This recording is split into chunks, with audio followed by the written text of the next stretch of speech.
Well, happy Wednesday, everyone. And Wednesday's our bonus content day. And this week I thought I would just pick up a thread or a throwaway line from Sunday's message, where I said that throughout Scripture, the presence of God is symbolized by food. It's not obviously evident unless you're looking for it. But think back to the beginning of Scripture. The biblical story begins with food. Our human parents in the proverbial garden were invited by God to eat. They had an entire orchard at their disposal. Later, when God wanted to establish a covenant with those whom he had freed from slavery, those that God had rescued and saved, he chose to do so over a meal, over simple food. And it's an interesting story that I thought we could just take a brief look at today. And it actually sets a biblical precedent for the presence of God in the presence of food. See, immediately following the Israelites' release from captivity, the God of the universe entered into a binding contract, a binding covenant with people. Think about that for a moment.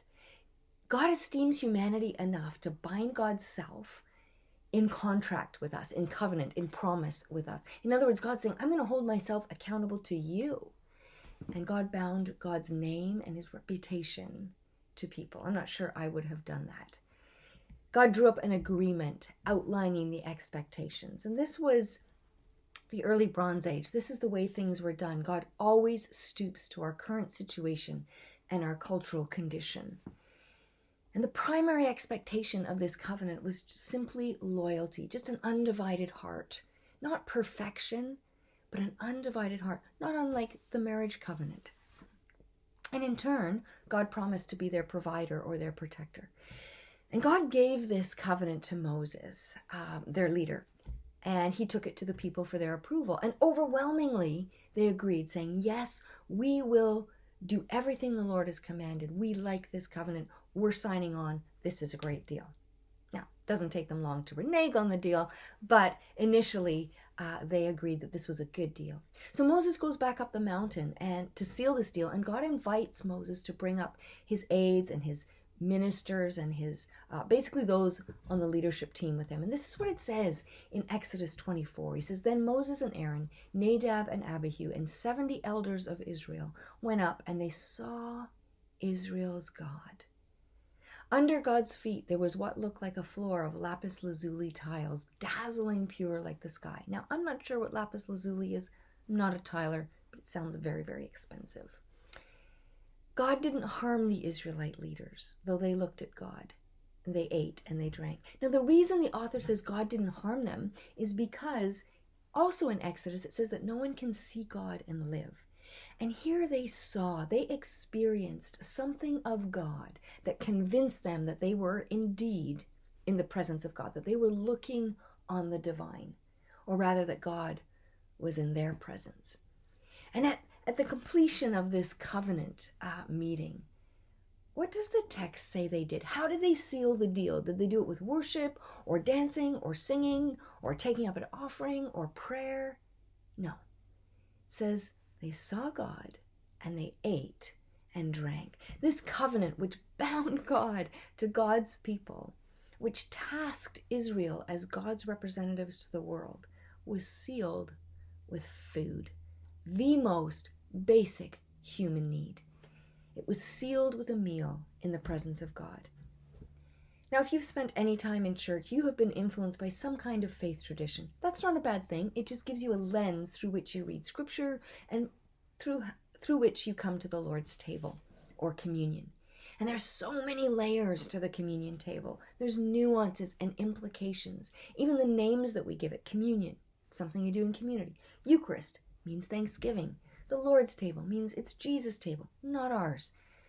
The breaking of bread, it's something simple, it's something tangible and material we do with food. All of these names signify the various emphases of communion. And rather than contrasting these, pitting them against one another, I believe in many ways they're complementary. You see, together they represent a reality so beyond our grasp that none of our understandings are adequate or complete about what is actually going on here when we break bread together. And this meal that was established by Jesus is pure mystery. It's the intangible rooted in the tangible. You could say it could be defined as an arcanum. An arcanum is a profound secret or mystery that's known only to its initiates. Unless you know what's going on, you really don't understand what's going on.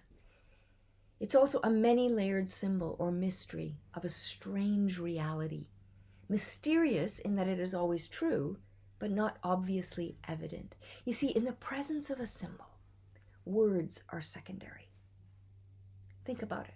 In the presence of a flag, a cross, a burning cross, a swastika, they hold within their symbol an entire world of meaning. Words become secondary. And in the presence of these symbols, words are secondary. And one of the arguments at the fore of communion is that the elements only represent the presence of Jesus.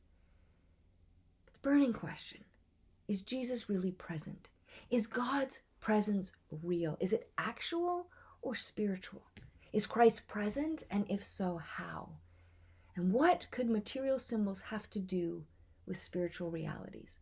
And these are often the questions that divide us. But these questions were completely unknown to first century Jesus followers. You see, Jews, as I mentioned on Sunday, for them, all of life is spiritual. There was no distinction, no dualism for them. There is no material and spiritual divide. The world, the entire world and all that's in it is both material and spiritual at the same time. They accepted mystery. They accepted wonder. They didn't have to understand. And I suppose when you witness the resurrection, mystery is a given.